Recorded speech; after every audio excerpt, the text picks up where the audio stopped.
엄마 국어입니다. 10분 동안에 수능특강 독서 121쪽에 있는 사회문화 세 번째 지문, 경제 지문인데 비교적 쉽습니다. 그러나 논란의 여지가 대단히 많은 정부 부채, 국가가 빚을 지고 있다. 그럼 도대체 얼마나 빚진 건지, 또는 그 빚이 적절한 건지, 또는 IMF가 올 수 있는 건지, 우리하고도 굉장히 관계가 있는 내용이니까 잘 듣고, 이제 여러분들은 이제 듣고 있는 엄마들은 이미 투표권 있는 거고, 고3들도 이제 곧 투표권이 생기니까 이런 얘기 잘 듣고, 사실 그 투표에서 큰 비중 차지하고 있는 게 돈 문제죠. 돈을 어떤 권력 집단이 운용을 할 것인가, 그런 문제거든. 뭐 여러 가지 문제가 많지만. 자, 한번 잘 듣고 어느 쪽에 표를 찍을지 한번 고민해 봅시다. 정부가 수입에 비해 지출을 더 많이 하는 경우나 개인이나 기업과 마찬가지로 부채가 생긴다. 정부가 부채를 제때 상환하지 못하면 국가 신용이 훼손되고 망가져가지고 불이익이 생기니까 부채를 적정한 수준으로 관리하는 게 정부의 중요한 책임이다. 당연한 얘기지. 그거를 제대로 못해가지고 1997년에 그 유명한 IMF 사태라는 거를 맞이하게 됐지. 국가 부도.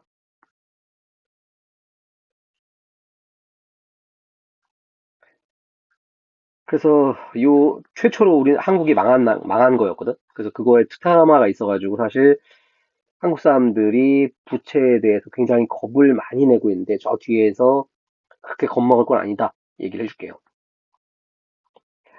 어느 정도 부채가 적정한 수준인가 하는 건 쉬운 일은 아니다. 개인의 경우는 정부가 규제하는 경우가 있다. 부채 상환 부담이 관리되도록 하려는 의도이다. 이와 유사하게 정부 부채 규모도 GDP 대비 부채 비율, 이걸 기준으로 삼는다.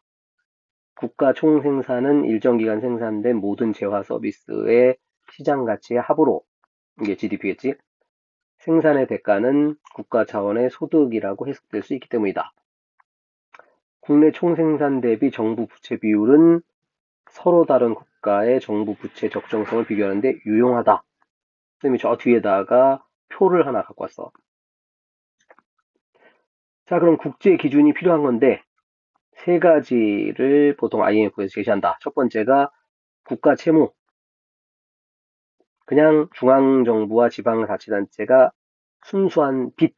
요게 국가 채무.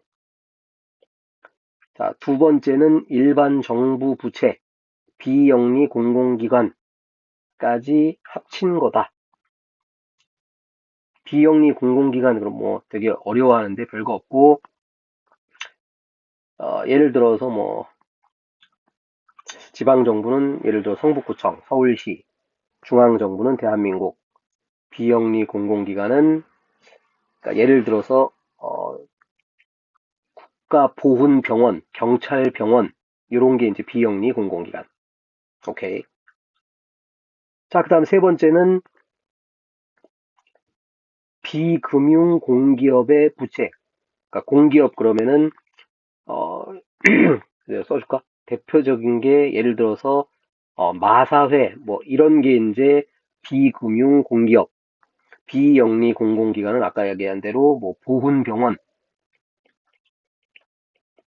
이렇게 생각하면 돼. 자, 이게 공공부문 부채. 자, 그런데 금융 공기업은 그러니까 예를 들어 한국에서는 뭐 산업은행 같은 게 대표적으로 금융공기업이죠. 거기에 있는 부채는 포함되지 않더라. 이게 기준이야. 자, OECD에서 주로 많이 쓰이는 거는 두 번째 거다. 일반 정부 부채. 자, 근데 쟁점이 뭐냐? 공적 연금을 포함할 거냐, 말 거냐. 국민연금, 사학연금, 공무원연금, 군인연금.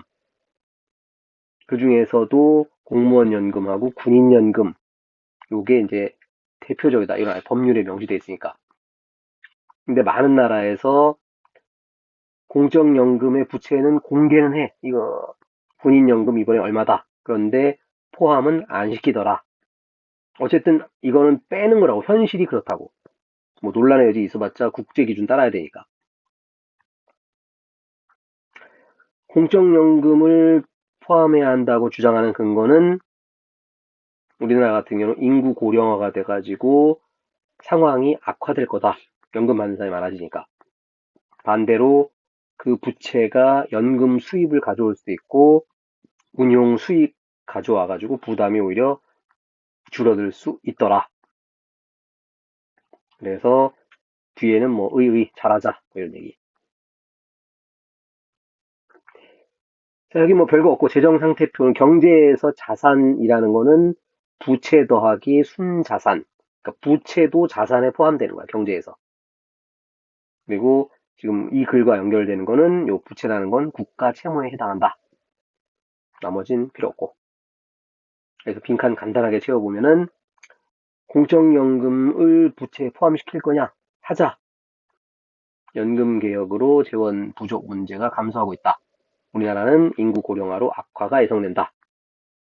그러니까 포함시켜가지고 좀 더 관리를 잘하자 이런 얘기고 포함시키지 말자. 이건 완화되기 때문에 뭐 연금 수입 발생하고 운용 수익이 발생하니까 크게 필요는 없다. 자, 여기 표는 작년 2021년에 국가, 여기 2020년 기준 국가 부채 비율 봤더니만 베네수엘라는 사실상 망한 나라라 뭐 별 의미 없는 거고. 자, 우리 바로 옆에 있는 일본이 OECD 중에 1위예요. 258%. 그러니까 자산이 100이 있으면 무려 2.6배 정도 빚을 지고 있다고. 일본은 뭐 부자니까 상관없지 않느냐? 일본이 잘 나갈 때는 상관이 없지. 그런데 지금 일본 같은 경우는 잃어버린 30년이에요. 지금 계속 조금씩 망해가고 있지. 그래서 지금 일본 국가 이제 G7에서 지금 한 4등, 5등 정도 하고 있는데 계속 떨어지고 있는 이런 상황. 그리고 실질 GDP라고 그러지. 실질적으로 여기 있는 거. 실질 GDP 같은 경우는 일본이 지금 엄청나게 지금 떨어진 코로나 이후로 엄청나게 지금 떨어진 상황이라 실질 GDP는 우리나라가 현재 앞선 상황이지. 그리고 미국이 127%, 한국은 49%. 엄청나게 국가 부채가 적은 나라라고. 그런데 지금 위 글에서는 국가 부채를 잘 관리했으면 좋겠다. 사실은 이쪽 의견이 반영된 글이라고. 기획재정부라는 게 나라 예산을 짜고 나라 예산을 쓰고 원래는 대부분의 국가에서는 이게 분리되어 있거든. 근데 우리나라는 너무 힘이 세요. 이거 두 가지를 한꺼번에 다 해. 마치 검찰처럼. 검찰 같은 경우가 지금 전 세계에서 유일하게 우리나라만 수사권하고 기소권을 둘 다 갖고 있지.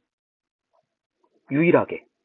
대부분의 나라는 검찰은 기소만 하는 거고 수사는 경찰이 하고 있지. 미국 같은 경우는 FBI. 우리나라는 이거 둘 다 갖고 있어갖고 엄청나게 힘이 세고 지금 2022년 이제 대통령 선거 결과 검찰총장 출신 대통령이 됐기 때문에 아마도 이 제도는 적어도 5년은 더 유지가 될 예정입니다. 자, 다시 기획재정부로 돌아와서 지금 이 양반들이 우리나라가 국가비채 비율이 이제 50%에 육박한다. 그래서 국민들 재난지원금 줄 수 없다. 라고 얘기했는데 우리나라 위험하다. 알고 봤더니 안 위험해. 49%예요. 엄청나게 재정 건전하다고. 이건 뭐야? 얘네들이 쫄보이거나 아까 IMF 영향으로 또는 재벌 대변인이거나 왜냐하면 이런 연금 같은 거로 뭐 하는 거냐면 대기업 주식 사주는 거거든요. 약간 여러분들이 잘 생각해서 자기한테 도움이 되는 경제적으로 도움이 되는 거 알아야 잘 찍을 수 있습니다. 잘 확인을 해보시고 엉뚱한 여론에 속지 마자. 자, 대출 관련된 개념은 사실 그 개인하고 이제 연결된 건데 자주 나올 거야. 여기 DTI, LTV, 뭐 DSR 해가지고 실제 이제 경제 지문에서 나오면은 요 계산하면 돼요. 그러니까 내가 주택담보대출이 얼마냐, 내가 다른 대출은 예를 들어 카드값이 얼마냐 이런 것들 간단한 계산하면 되는 거니까 쫄지 말고 용어에 쫄지 말고 계산하면 됩니다. 자, 여긴 뭘 적어 놓은 거냐? 대한민국의 연금 적어 놓은 거예요. 무려 950조 원이야 지금 갖고 있는 게. 그중에서 531조 원의 수익금을 얻었고 연평균 거의 7%씩 하고 있으니까 대단히 지금 한국 그 연금관리공단에서 관리 잘하고 있는 거라고.